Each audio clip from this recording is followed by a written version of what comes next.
Kita akan membahas tentang sifat-sifat Rasulullah. Ada orang mengatakan tak kenal maka tak sayang, gitu kan? Benar sekali. Nah, artinya ketika kita tahulah bahwa arus teknologi informasi, arus globalisasi. Cahaya Rancamaya Islamic Boarding School. Bismillahirrahmanirrahim. Assalamualaikum warahmatullahi wabarakatuh. Waalaikumsalam warahmatullahi wabarakatuh. Apa kabar sahabat Cahaya Rancamaya dimanapun berada? Semoga selalu sehat dan tentunya harus selalu bahagia. Karena seperti yang kita ketahui di tengah wabah COVID seperti sekarang ini, salah satu yang harus kita perhatikan adalah imun tubuh dan bagaimana kita menjaga keadaan kondisi kita agar selalu sehat, bersih, dan pastinya harus tetap bahagia. Karena salah satu faktor yang menjadi pendukung kesehatan kita biar kita nggak stres, harus bahagia. Baiklah sahabat Cahaya Rancamaya dimanapun berada, alhamdulillah kembali lagi bersama kami di acara Cahaya Rancamaya Talk Show. Nah, dalam hal ini, dalam kesempatan kali ini kita akan membahas tentang sifat-sifat Rasulullah atau sifat-sifat yang dimiliki oleh Rasulullah Shallallahu Alaihi Wasallam. Seperti yang kita ketahui, mungkin banyak dari sahabat Cahaya Rancamaya dimanapun berada itu sudah mengetahui sifat-sifat yang lebih sering kita kenal dengan sifat wajib bagi Rasulullah. Namun pada kesempatan kali ini kita akan membahas lebih rinci atau lebih detail terkait sifat-sifat tersebut. Dan dalam kesempatan kali ini kita sudah kedatangan dua orang narasumber kita. Dalam hal ini ada yang pertama ada Ustadz Jaini Mukhlis, LC, dan juga ada Bapak Dr. Ari Rosandi telah bergabung bersama kita. Selamat datang kami ucapkan kepada Bapak Jaini Mukhlis dan Bapak Dr. Ari Rosandi. Baiklah, langsung saja tanpa kita mengulur-ulur waktu kita. Seperti yang kita ketahui, banyak masyarakat mungkin mengetahui sifat tersebut. Namun kebanyakan dari kita hanya sekedar mengetahui tanpa tahu maknanya dari sifat Rasulullah tersebut. Nah, dalam hal ini akan kita tanyakan langsung kepada ustadz-ustadz kita yang akan memberikan informasi lebih lanjut atau memberikan penjelasan lebih lanjut. Langsung saja kita tanyakan kepada Ustadz Jaini Mukhlis. Pertama, saya ingin bertanya, apa sih urgensi kita untuk mengetahui dan memahami sifat Rasulullah tersebut? Bismillahirrahmanirrahim. Mengenai pertanyaan apa urgensi ya, ini kan kita sekarang kita tahu bahwasanya kita masuki bulan sebentar lagi ya, kita akan masuki bulan Rabiul Awal, di mana kita akan merayakan Maulid Nabi ya. Nah, ada orang mengatakan tak kenal maka tak sayang, gitu kan? Benar sekali. Nah, artinya ketika kita mengatakan kita cinta kepada Rasul, itu minimal kita benar-benar mengenal Rasul dari bagaimana sifat beliau, bagaimana kepribadian beliau, bagaimana akhlak beliau. Nah, yang termasuk paling masyhur yang sering kita dengar dari para ulama kita adalah tentang sifat-sifat wajib. Tentunya ini merupakan hal yang sangat penting menurut saya, karena memang ketika kita memperhatikan dan juga melihat sifat-sifat Nabi ini sebenarnya adalah sifat-sifat yang sebenarnya bukan hanya harusnya dimiliki oleh para nabi, tetapi juga harusnya, layaknya dimiliki oleh semua orang dari kalangan umat Islam. Nah, kenapa saya katakan demikian? Karena sejatinya para nabi ini kan mereka adalah contoh ya. Jadi ketika kita mengatakan kita cinta kepada Nabi, otomatis kita juga sebagai konsekuensinya kita harus mengikuti, kita harus meneladani semua hal yang dimiliki oleh Rasulullah SAW. Dalam hal ini adalah sifat-sifatnya. Misalkan begini, ketika seseorang, misalkan saya mengatakan saya adalah penggemar ataupun idola saya adalah si A, otomatis secara logika ketika seseorang itu benar-benar mencintai tokoh idolanya, biasanya nih yang sifat-sifatnya dia benar-benar tahu kan. Kalau kita benar-benar mencintai dia, itu benar-benar mengidolakan dia, karena istilahnya seperti dikatakan di dalam hadis Nabi juga, almar'u ma'aman ahabba, katanya seseorang itu bersama dengan orang yang ia cintai. Ini kan di sini memang kalau kita lihat komentar dari para ulama adalah nanti di hari kiamat nanti orang-orang akan dibangkitkan bersama dengan orang-orang yang ia cintai. Nah, tetapi sebenarnya dalam dunia juga orang itu cenderung untuk melakukan sebuah hal yang mana dengan orang yang memiliki chemistry yang sama. Misalkan saya memiliki chemistry yang sama dengan si A, otomatis tindak tanduk saya, segala hal yang saya lakukan biasanya kurang lebih yang dilakukan oleh si A. Nah, kembali ke masalah urgensi mengetahui sifat Nabi tadi. Ketika kita sebagai umat Islam kurang ataupun mungkin kurang mendalami gitu ya. Mungkin kita tahu ya sifat-sifat Nabi, tapi saya katakan kurang mendalami sifat Nabi ini, maka kita semacam kehilangan idola. Ibarat orang sedang melakukan perjalanan, tapi dia tidak tahu nih rambu-rambunya. Nah, 4 sifat ini, sidik, kejujuran, kemudian juga ada fatonah, kecerdasan, kemudian ada tabligh, menyampaikan segala sesuatunya dengan sempurna. Terus ada amanah. Nah, ketika kita melihat konsep ini, sebenarnya ini luar biasa. Artinya misalkan gini, ketika kita misalkan mau melamar kerjaan, contoh ya, dalam kehidupan sehari-hari, untuk memahami ini, dalam kehidupan sehari-hari, misalkan kita mau melamar pekerjaan, biasanya ada minimum requirement ya kan? Harus misalkan contoh aja lulusan S1 atau SMA, atau minimum ada ininya, ada minimumnya, ada indikatornya istilahnya. Yang kedua, minimum menguasai contoh ya, misalkan bisa mengoperasikan komputer misalkan ya. Artinya ketika dalam kehidupan sehari-hari pun kita melihat ada minimum requirement. Nah, di sini kita melihat urgensi bahwasanya seorang nabi, misalkan seorang nabi itu sudah minimum itu mencapai hal ini. Minimum bersifat apa? Tidak akan pernah bohong, karena ada sidik ya. Sekarang mungkin ada orang bertanya, kenapa sih harus Nabi Muhammad yang itu sebagai nabi? Kenapa bukan saya? Na'udzubillah misalkan. Mungkin ada orang berpikir seperti itu. Coba saja tanyakan ke dirinya, dia pernah nggak berbohong seumur hidupnya? Kalau pernah sekali saja, ini artinya sudah dieliminasi, sudah nggak bisa kan? Sudah nggak memenuhi standar itu, sudah nggak memenuhi syarat. Karena inilah kita lihat bagaimana keutamaan para nabi kita itu dari segi situ saja, satu saja misalkan kita ambil ke kehidupan sehari-hari kita, tidak pernah bohong misalkan. Siapa dari kita sini yang nggak pernah bohong misalkan? Mungkin waktu sekolah kita, mungkin SD, mungkin ada yang ditanya oleh gurunya, anak-anak yang belum mengerjakan tugas silakan angkat tangan. Mungkin ada yang nggak ngangkat tangan, padahal belum mengerjakan tugas. Itu kan sebenarnya kebohongan ya. Itu hal yang remeh misalkan, tetapi hal seperti itu pun oleh para nabi itu tidak pernah dilakukan gitu. Meskipun pada saat ketika meskipun seperti itu, kecil. Sebelum nabi pun mereka sudah memiliki predikat itu gitu, sebelum menjadi nabi. Nah, disinilah kita melihat bagaimana ketinggian derajat mereka, bagaimana kita sebagai umatnya, sebenarnya inilah sebenarnya panutan kita itu. Kalau kita benar-benar mengaku sebagai umat Nabi Muhammad, ya minimum, walaupun mungkin kita tidak bisa 100% ya, tidak bisa 100% seperti mereka, minimum itu kita jadikan target di dalam hidup kita. Saya kira ini urgensinya kenapa kita harus mengetahui sifat-sifat dari para nabi tersebut. Oke, terima kasih tadi sangat memberi kita informasi, berarti dapat kita pahami teman-teman sahabat Cahaya Rancamaya dimanapun berada, bahwa sifat yang dimiliki oleh para nabi itu adalah standar pertama yang harus dimiliki oleh para nabi. Karena kalau enggak memiliki sifat tersebut berarti belum bisa dikatakan sebagai nabi gitu.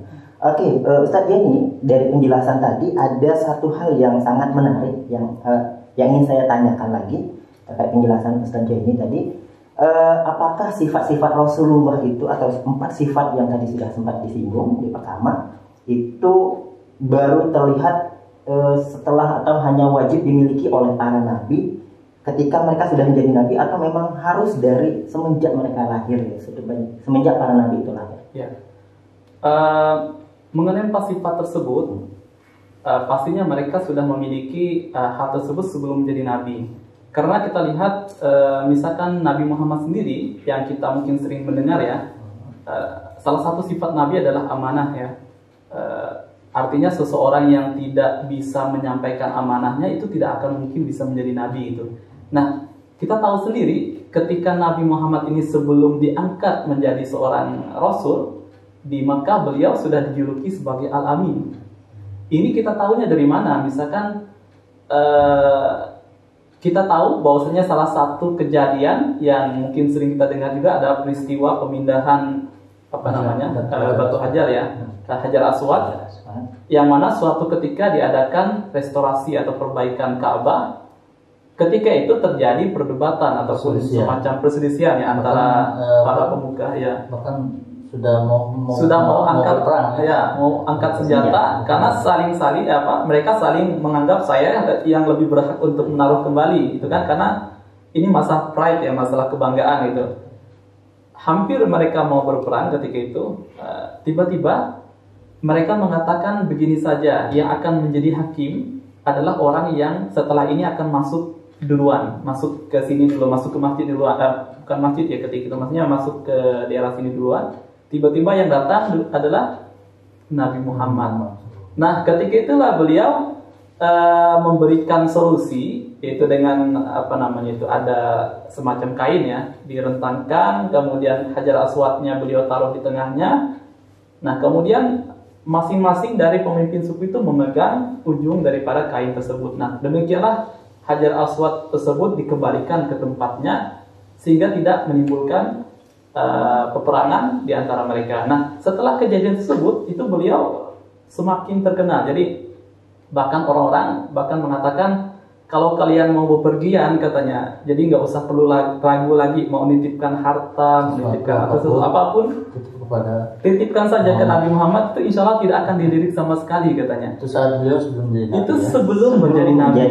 Bisa dibayangkan. Jadi makanya saya katakan itu minimum requirement. Jadi sekarang kita misalkan lihat hari ini ya, siapa misalkan ya mungkin ada ya, tetapi saya yakin sangat sedikit sekali orang zaman sekarang yang misalkan dititipkan, katakan saya titipkan 1 triliun nih, tapi nggak boleh disentuh ya sama sekali, sebulan aja atau misalkan seminggu aja atau bahkan sehari aja saya titipkan, nanti besok saya ambil lagi, nggak boleh disentuh sama sekali. Misalkan itu kan sangat berat sekali ya. Artinya orang yang belum mampu untuk melakukan hal seperti ini itu udah jelas nggak bisa menjadi seorang nabi itu. Terima kasih Ustaz Zaini. Berarti dapat kita simpulkan bahwa memang sifat nabi itu sudah mereka miliki sebelum mereka diangkat menjadi nabi dan rasul seperti itu. Oke, terima kasih Ustaz Zaini. Oke, sangat menarik ya pembahasannya, akan banyak sekali. Ada lagi pertanyaan-pertanyaan lain yang akan kita tanyakan kepada narasumber kita terkait sifat-sifat Rasulullah. Namun kali ini kita akan bertanya kepada Bapak Dr. Aryo Sandi selaku penggiat pendidikan lah, yang kita ketahui selaku penggiat pendidikan di era milenial seperti ini. Ada satu pertanyaan juga untuk Bapak Dr. Aryo Sandi terkait sifat Rasulullah dan ada kaitannya dengan zaman sekarang ini. Pertanyaannya adalah seberapa pentingnya kita mengetahui sifat para nabi itu bagi para milenial sekarang ini atau bagi para pemuda saja generasi sekarang ini. Baik, terima kasih Pak Harmain dan juga Ustaz Zaini, bahwa memang kita akan sebentar lagi memasuki bulan Rabiul Awal, di mana bulan ini adalah bulan yang salah satu bulan yang sangat mulia ya. Dan di bulan ini pula Rasulullah SAW lahir. Beliau adalah panutan kita semua sebagai umat Islam ya. Teladan kita, dan itu sudah jelas, bahkan beliau juga sudah sampaikan nama bu itu biutamima makarimal akhlak. Nah, terkait dengan sifat wajib dari Rasulullah, benar tadi apa yang disampaikan oleh Ustaz Zaini, bahwa ini adalah sifat wajib yang memang dimiliki oleh seorang Rasul ya, atau Nabi. Dan dalam hal ini Nabi Muhammad, sifat wajib yang beliau miliki itu semua sudah memenuhi requirement. Dan persyaratan ini siapa yang menentukan? Ya jelas Allah Subhanahu wa taala sebagai pencipta. Nah, jadi bagaimana sifat wajib ini dalam kehidupan kita itu betul-betul sangat penting sekali posisinya, karena 14 abad lebih ya, sifat wajib ini tidak pernah berubah. Artinya apa? Artinya ini adalah landasan bahwa dalam kehidupan sehari-hari Rasulullah itu sudah memberikan contoh dan teladan kepada kita semua. kita bisa lihat ya, itu kan sifat dasar yang sebagai manusia ya, makanya kita membahas tentang kehidupan Rasulullah ini betul-betul harus kita baca kembali ya, kepada generasi muda juga ya, wajib kita baca betul-betul ya, kita lihat, kita perhatikan ya, kita teliti bahkan ya, dan kita kaji terus ya, riwayat-riwayatnya, kisah-kisahnya, sehingga itu bisa menjadi refleksi buat kehidupan kita sehari-hari, khususnya anak-anak muda yang sekarang ini ya, kita tahulah bahwa arus teknologi, informasi, arus globalisasi itu menjadi tantangan tersendiri buat anak-anak muda, generasi muda Islam khususnya ya. Nah, jadi seberapa penting ini, sangat penting sekali, sangat penting. Sebagai contoh misalnya salah satu sifat wajib yang beliau Rasulullah SAW miliki itu adalah sidik. Kita sekarang ini sering mendengar bahwa jujur itu hebat. Atau ada istilah biasanya jujur itu mahal. Jujur itu mahal. Padahal Rasulullah sudah contohkan, sudah berikan ini keteladanan sejak 14 abad yang lalu. Jadi bahkan sampai kaum kafir Quraisy pun itu mengakui sebetulnya, mengakui kejujuran beliau, mengakui keamanahan beliau. Bahkan tadi Ustaz Jadi sampaikan bahwa siapapun yang ingin melakukan sesuatu jika bersama dengan Muhammad, maka akan aman, maka akan lancar, maka akan bisa diandalkan. Tidak ada sedikit pun kebohongan yang terucap, tidak ada sedikit pun kebohongan yang terlihat dari gerak-gerik Muhammad SAW. Nah, jadi inilah yang perlu dicermati oleh generasi muda Islam, anak muda kita, terutama para siswa kita, terutama khususnya. Oleh karena itu, bulan Rabiul Awal ini betul-betul harus menjadi refleksi bahwa yuk kita coba baca kembali, bahwa memang sebetulnya harus kita baca terus sebetulnya. Ya, tapi bagi yang mungkin belum membaca, ya kita baca kembali kehidupan Rasulullah, bagaimana kisah-kisahnya. Ya. Jadi lengkap sekali ya, kisah kehidupan beliau itu. Dan itu betul-betul semua ada di dalam Al-Quran dan hadis, dalam riwayat-riwayat. Jadi penting sekali hal ini kita betul-betul sampaikan kepada generasi muda Islam. Saya yakin masih banyak yang belum mengenal kehidupan Rasulullah, yang belum membaca kehidupan Rasulullah. Oleh karena itu membaca kembali kehidupan Rasulullah itu menjadi satu kewajiban kita sebagai umat Islam, ya, khususnya anak muda Islam, ya, untuk mengambil suri teladan ya. Dari 4 sifatnya ini saja, apabila kita bisa ambil gitu ya, maka insya Allah negara Kesatuan Republik Indonesia ya, agama Islam itu betul-betul akan bisa mencerahkan, akan bisa betul-betul menjadi Islam yang rahmatan lil alamin. Jadi begitu Pak. Oke, terima kasih Pak Dr. Argesan di atas penjelasannya terkait urgensi. Jadi dapat kita simpulkan teman-teman di mana kita berada bahwa sangat penting sekali kita untuk memahami dan mengetahui sifat-sifat Rasulullah tersebut. Seperti itu karena seperti yang kita ketahui saat ini, kita sangat membutuhkan sosok seperti Rasulullah dan dengan sifat-sifatnya yang begitu mulia seperti itu. Baik, Ustaz Jenny, ada pertanyaan lagi nih yang terkait tentang sifat Rasulullah. Apakah itu hanya wajib dimiliki oleh Rasulullah? Tetapi bukan juga berarti hanya wajib dimiliki oleh Nabi dan Rasul. Ada beberapa skill di masa depan atau masa kini itu yang dibutuhkan.